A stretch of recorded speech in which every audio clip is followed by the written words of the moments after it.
Candid अमन, कहानियों का smuggler. Aryaman निकल पड़ा है अपने छिपे हुए दुश्मन से रूबरू होने। आर्यमन के पीछे पीछे जागृति भी वहां आ पहुंची है। असल मुजरिम को देखने के बाद आर्यमन के साथ साथ जागृति भी हैरान हो चुकी है। इस बीच हुआ एक तरफा जुर्म। तो आखिर क्या चल रहा है कहानी के इस धमाकेदार भाग में, आइए सुनते हैं। लेकिन उससे पहले अगर आपने अभी तक हमारे चैनल कैंडिड अमन को सब्सक्राइब नहीं किया है तो प्लीज जल्दी से सब्सक्राइब कर लीजिए, ढेर सारा प्यार हमें दे दीजिए। और हाँ, अगर आप कोई फीडबैक देना चाहते हैं तो मेरे इंस्टा हैंडल RJAman02 इस पर आ सकते हैं और ढेर सारे अपने फीडबैक्स हमें दे सकते हैं। चलिए बढ़ते हैं कहानी में आगे की ओर। आर्यमन को अब उस बेहोशी के आलम से बाहर आए शख्स से असल मुजरिम का नाम पता चल चुका था। आर्यमन ने अपने आदमी को ऑर्डर दे दिया था कि वो इस शख्स की कहीं बातों की पूरी जानकारी निकाले। सिर्फ उस शख्स के कह देने भर से आर्यमन उस पर विश्वास नहीं कर सकता था। आर्यमन को उसकी बताई बातों की तह तक जाना जरूरी था, जिसके लिए उसे इन्वेस्टिगेशन करवानी थी। उस आदमी ने अपने पूरे गिरोह के बारे में आर्यमन को बता दिया था और वो किसके लिए काम करता था, उसका नाम भी। आर्यमन को इंतजार था तो बस उसकी कही बातों पर एक मोहर लगने का। जागृति उस आदमी से मिलने के बाद से आर्यमन के चेहरे पर आई परेशानी को देखकर खुद भी परेशान हो रही थी। लेकिन आर्यमन जागृति को इस सब के बारे में बताकर और परेशान नहीं करना चाहता था। आर्यमन इस सब को खुद हैंडल करना चाहता था। आर्यमन ने अपने भाई वीर को भी इस सब में शामिल नहीं किया। यह दिन बीता और अगले दिन का सूरज उगाया। जागृति नीचे सर्वेंट्स के साथ आर्यमन के लिए उसकी पसंद का ब्रेकफास्ट रेडी कर रही थी जब उसने आर्यमन को तेज कदमों से सीढ़ियां उतरते हुए देखा। जागृति को आर्यमन के चेहरे पर बेसब्री और गुस्से के मिले जुले भाव नजर आ रहे थे। जागृति ने आर्यमन का रास्ता रोकते हुए कहा, आर्यमन, आप कहां जा रहे हैं इतने गुस्से में? लेकिन आर्यमन ने उसे सिर्फ इतना ही जवाब दिया, जागृति, मैं आज इस कहानी को पूरी तरह से खत्म करने जा रहा हूं। You take care of yourself Jagriti, मैं जल्दी ही वापस आऊंगा। जागृति से वापस मिलने का वादा करके आर्यमन वहां से जा चुका था। लेकिन जागृति को न जाने क्यों आर्यमन की इन बातों से घबराहट होने लगी थी। जिस अंदाज में आर्यमन वहां से गया था, इस बात से जागृति और भी ज्यादा दहशत में चली गई थी। जागृति को कुछ भी समझ में नहीं आ रहा था कि वो करे तो क्या करे। आर्यमन अभी विला के मेन डोर से बाहर निकला ही था कि इतने में जागृति को आर्यमन के भाई आर्यवीर का ख्याल आया। उसने वीर से कॉल करके मदद मांगने की सोची, लेकिन जागृति की किस्मत तो जैसे इस वक्त सोई हुई थी। आर्यवीर ने पूरी बेल जाने के बाद भी जागृति का कॉल नहीं उठाया। जागृति अब समय ना व्यर्थ करते हुए दौड़ते हुए तेज कदमों से आर्यमन के रूम में गई और उसने आर्यमन की ड्रॉर से उसकी एक गन निकाली। उस गन को थाम लेने भर से जागृति के हाथ कांपने लगे थे। लेकिन आर्यमन की सोचकर जागृति ने हिम्मत बटोरी और अब अपने हाथ में उस गन को थामे वो आर्यमन के पीछे पीछे जाने के लिए निकल गई। जागृति की नजरों के ठीक सामने आर्यमन अपनी कार में बैठ चुका था। जागृति ने आर्यमन के एक आदमी से दूसरी कार निकालने के लिए कहा, आर्यमन का पीछा करने के लिए। लेकिन आर्यमन पहले ही उन्हें इंस्ट्रक्शंस देकर गया था कि जागृति को वहां से कहीं भी नहीं जाने दे। जागृति को बिना हाथ लगाए उसे रोक पाने में वो लोग नाकाम हो चुके थे और जागृति तेज कदमों से आर्यमन के पीछे जाने के लिए बाहर रोड तक आ चुकी थी। आर्यमन की कार विला से निकलने के बाद आगे बढ़ी ही थी कि जागृति ने भी एक ऑटो को इशारा करते हुए रोका और उसे आर्यमन की कार का पीछा करने के लिए कहा। आर्यमन को जाते देखकर जागृति को अपने दिल में एक अजीब सी घबराहट महसूस हो रही थी। यही वजह थी कि जागृति इस तरह से आर्यमन के पीछे जा रही थी। आगे क्या होने वाला था, इस बात का जागृति को बिल्कुल भी अंदाजा नहीं था। लेकिन जिस तरह से आर्यमन वहां से गया था, उसी से अंदाजा लगाया जा सकता था कि कुछ बड़ा होने वाला है। आर्यमन गुस्से में अपनी कार को खुद ही ड्राइव कर रहा था। इस वक्त आर्यमन के सर पर गुस्सा सवार था। उसे जल्द से जल्द उस शख्स से मिलना था जो इस सब के पीछे था। जागृति ने एक पल के लिए भी आर्यमन को अपनी नजरों से ओझल नहीं होने दिया। इधर आर्यमन के एक आदमी ने उसे यह बताने के लिए कॉल किया कि जागृति भी उसके पीछे निकल चुकी है। लेकिन आर्यमन ने उसके कॉल को डिस्कनेक्ट कर दिया और उस शख्स को कॉल लगाया जिससे मिलने के लिए आर्यमन निकला था। आज आर्यमन को सब दूध का दूध और पानी का पानी करना था। जल्द ही आर्यमन की कार एक सुनसान जगह पर एंटर हो चुकी थी। सीढ़ियां उतरते वक्त आर्यमन के हाथ में थामी उसकी गन देखने के बाद जागृति इतना तो समझ चुकी थी कि आर्यमन के हाथों आज किसी की जान तो जरूर जाने वाली है। आर्यमन आखिरकार उस जगह पर आ पहुंचा था जहां आने के लिए वो निकला था। जागृति ने भी कुछ दूरी पर अपने ऑटो को रुकवा दिया, जिसके बाद उसने उस ऑटो ड्राइवर को जाने के लिए बोल दिया। जागृति ने अपने पर्स में हाथ डालते हुए उस गन को टच किया, जिसके बाद उसने गहरी सांस ली और खुद से कहा, मैं इसका इस्तेमाल प्रोटेक्शन के लिए जरूर करूंगी, किसी की जान लेने की इंटेंशन से नहीं। जागृति छिपकर आर्यमन को किसी का इंतजार करते हुए देख रही थी। जागृति को रह रहकर आर्यमन की कई वो पुरानी बातें याद आ रही थी। जागृति, इस गन को चलाना तुम्हारे बस की बात नहीं है। तुम सपने में भी मुझे शूट नहीं कर सकती। इस गन से अगर 100 बार भी वार करोगी तब भी तुम्हारा निशाना गलत ही होगा। आर्यमन की उस वक्त कही हुई बातें जागृति को रह रहकर याद आ रही थी, जिस वजह से वो और भी ज्यादा नर्वस हो रही थी। इधर आर्यमन और उधर छिपी हुई जागृति, दोनों को अब अगर इंतजार था तो उस शख्स का जिसे आर्यमन मिलने के लिए आया था। जागृति ने इस दौरान आर्यवीर को मैसेज करके उस जगह की लोकेशन भेज दी थी जहां आर्यमन आया हुआ था। जागृति ने चंद शब्दों में वीर को पूरी सिचुएशन समझा दी। उसने वीर को भी यह बता दिया था कि आर्यमन के साथ कोई भी सिक्योरिटी मौजूद नहीं है, लेकिन यह भी जागृति का सिर्फ एक अंदाजा था। आर्यमन ने सब कुछ प्लान ही किया हुआ था। जागृति की नजरें रह रहकर वीर को भेजे हुए उस मैसेज पर जा रही थी, जो कि अभी तक रीड भी नहीं हुआ था।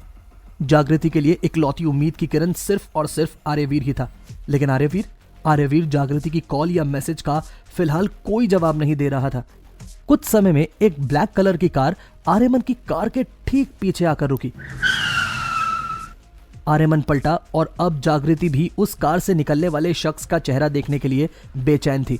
जागृति अच्छे से जानती थी कि वो जो शख्स उसकी नजरों के सामने अभी आने वाला है, वही उनके ऊपर उनकी रिसेप्शन पार्टी वाली रात हुए हमले के पीछे था।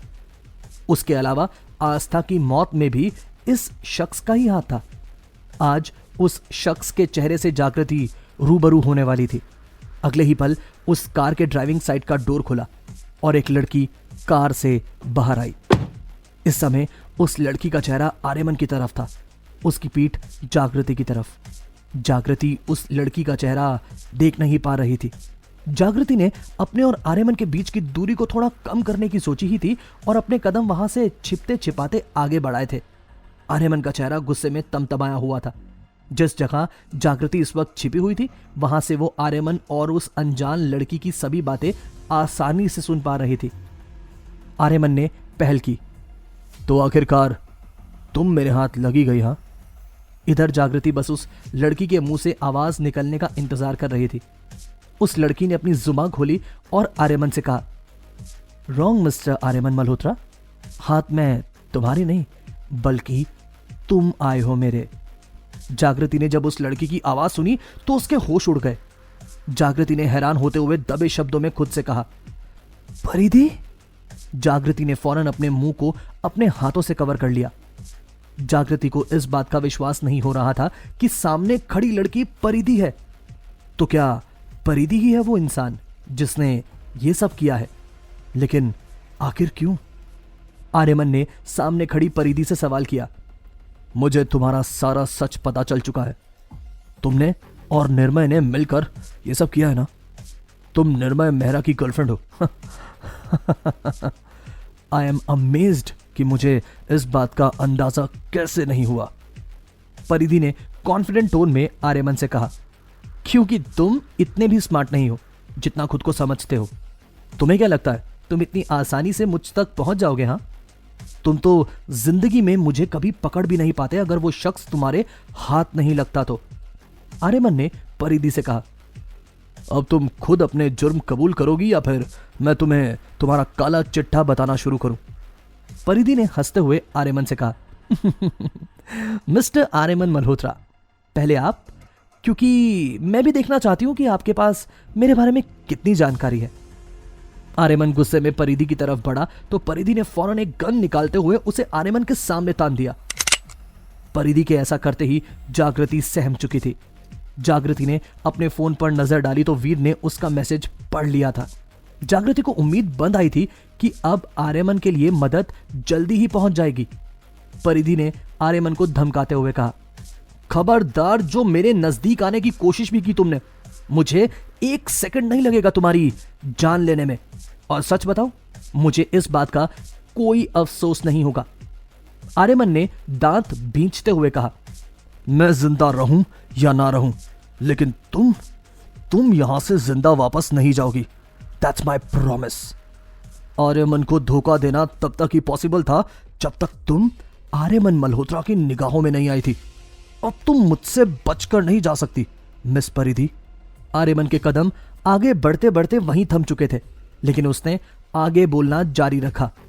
तुमने ये सब निर्मय मेहरा के साथ मिलकर किया? हाँ, तुम्हारी मॉम का इलाज करवाना, तुम्हारा वीर की कंपनी में काम करना, वीर से नजदीकियां बढ़ाना, ये सब तुम्हारा ही प्लान था, राइट? परिधि ने मुस्कुराते हुए आर्यमन से कहा, वेल, आपने एकदम सही गेस किया है, लेकिन कुछ चीजें आपने मिस कर दी मिस्टर आर्यमन मल्होत्रा। चलिए मैं आपको बताती हूँ। आपकी बहन आस्था निर्मय मेहरा, उन्हें कैसे भूल सकते हैं आप? अपने डिवोर्स का केस फाइल किया था, लेकिन आस्था ने निर्मय को डिवोर्स देने से साफ मना कर दिया था। असल में तो मैं भी नहीं चाहती थी कि आस्था निर्मय को डिवोर्स दे, क्योंकि डिवोर्स के साथ साथ आस्था की प्रॉपर्टी भी निर्मय के हाथ से चली जाती, और इतनी मेहनत करने के बाद इतनी आसानी से मैं और निर्मय हार तो नहीं मान सकते थे। तो फिर हमने चली एक चाल। आस्था के पास निर्मय के फोन से कॉल किया, क्योंकि किसी और के कॉल पर आस्था मिलने आए या ना आए, लेकिन निर्मय के कॉल पर उसे आना ही था। और हुआ भी कुछ ऐसा ही। आस्था निर्मय के कॉल पर दौड़ी दौड़ी पहुंच चुकी थी, लेकिन उसे नहीं पता था कि उसे निर्मय नहीं, उसकी मौत बुला रही है। प्लान इतना छोटा नहीं था जितना आपको नजर आ रहा है मिस्टर आर्यमन मल्होत्रा। आस्था को मारने के बाद निवान की कस्टडी लेना इस प्लान का दूसरा हिस्सा था, क्योंकि आस्था के मरने के बाद प्रॉपर्टी निवान के नाम होने वाली थी ना। ये बात मुझे और निर्मय को आपकी मरती हुई बहन ने खुद बताई थी। तो आस्था का मरना तो तय था। हमने उसकी मौत को एक एक्सीडेंट का रूप दिया, लेकिन मानना पड़ेगा कि आपका दिमाग बहुत शातिर है। कोई इस बात को समझा या नहीं समझा, लेकिन आप इस बात को फौरन समझ गए कि आस्था की मौत कोई एक्सीडेंट नहीं है। लेकिन मैंने और निर्मय ने भी कोई कच्ची गोलियां नहीं खेली। हमारा प्लान इतना भी हल्का नहीं था कि आप हम तक आसानी से पहुंच जाए। हमसे गलती हुई तो बस एक, जब रिसेप्शन पार्टी वाली रात आपके ऊपर हुए हमले में हमारा एक आदमी आपके हाथ लग गया। वीर की कंपनी में काम करने के पीछे सिर्फ निवान के कस्टडी केस को जिताना ही इकलौता मकसद नहीं था। हमें उस आदमी तक पहुंचना था जिसे आपने अपने पास कैद करके रखा हुआ था। परिधि के मुंह से निकलने वाली इन बातों को ना सिर्फ आर्यमन बल्कि जागृति भी सुन रही थी। आर्यमन के साथ साथ जागृति भी इन बातों को सुनकर उतने ही ज्यादा शॉक में थी जितना आर्यमन था। परिधि ने पूरे एटीट्यूड में आर्यमन से कहा, इस समय अगर मुझे सबसे ज्यादा दुख है तो सिर्फ निवान के लिए, क्योंकि उस बेचारे को अपनी मां को खोना पड़ा। बट सीरियसली, निवान की कस्टडी केस जीतने के बाद मैं उसे मां का प्यार दे ही दूंगी। आर्यमन ने दांत भींचते हुए कहा, मेरे होते हुए निवान तुम्हारे इन खून से रंगे हाथों में नहीं जाने वाला। तुम्हारा यह सपना सिर्फ सपना ही रह जाएगा। मैं इन्हें कभी पूरा नहीं होने दूंगा। आर्यमन के दिमाग में एक सवाल उठ रहा था जिसे वो परिधि से जानना चाहता था। आर्यमन ने परिधि से पूछा, उस दिन हॉस्पिटल में बाहर जो तुम्हारे ऊपर हमला हुआ था वो किसने किया था? अगर निर्मय तुम्हारे साथ मिला हुआ है तो निर्मय तो इस हमले के पीछे नहीं हो सकता ना? परिधि ने हंसते हुए आर्यमन से कहा, you got it right mister Aryaman Malhotra. वो हमला निर्मय ने नहीं करवाया था। उस हमले के पीछे मेरा एक्स हस्बैंड था। एक के बाद एक परिधि के मुंह से होते इन खुलासों को सुनकर आर्यमन और जागृति दोनों हैरान थे। परिधि का इतना घिनौना चेहरा ना तो आर्यमन और ना ही जागृति ने अपने बुरे से बुरे सपने में भी सोचा था। परिधि जितनी जमीन के ऊपर थी उतनी ही जमीन के नीचे भी। आर्यमन ने परिधि से कहा, तो तुम मेरे बॉय के साथ प्यार करने का ड्रामा कर रही थी? हाँ? परिधि ने हंसते हुए आर्यमन की इस बात का जवाब दिया, नहीं, असल में तो तुम्हारा भाई बहुत भोला है, और सच बताऊं तो मेरा मन भी है कि मैं निर्मय को धोखा देकर ना तुम्हारे भाई से ही शादी कर लूं, क्योंकि अगर लॉजिकली देखा जाए तो कब निर्मय निवान की कस्टडी केस जीतेगा, कब वो मुझसे शादी करेगा, कब निवान की प्रॉपर्टी उसके नाम होगी और कब मेरे हाथ कुछ लगेगा। इससे बेटर है ना कि मैं शॉर्टकट ले लेती हूँ। आज तुम्हें खत्म करने के बाद मैं तुम्हारे भाई वीर से आराम से शादी कर लूंगी। एंड यू नो व्हाट, वो मुझे ऑलरेडी प्रपोज भी कर चुका है। मुझसे ज्यादा तो वो उतावला है मुझसे शादी करने के लिए। आगे क्या करेगा आर्यमन? क्या आर्यवीर की खुलेंगी आंखें या फिर आर्यवीर बन जाएगा परिधि के हाथ का खिलौना? जानेंगे कहानी के आगे के एपिसोड में।